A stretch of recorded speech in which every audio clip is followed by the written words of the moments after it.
Hi everyone, in front of me I've got HUAWEI Ascend Mate, and let me share with you how to clear credentials on this device.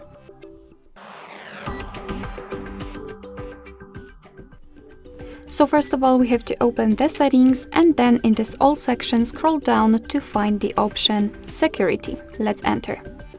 Now let's scroll down, and as you can see at the very bottom of this list, we've got the option clear credentials. In my case it is inactive because I've just removed all of them, but no worries. Simply tap on this option and then confirm it with OK. Then your device will show you the information that it just successfully removed all certificates. What is more, this option will also be inactive, which simply means that the operation was done successfully.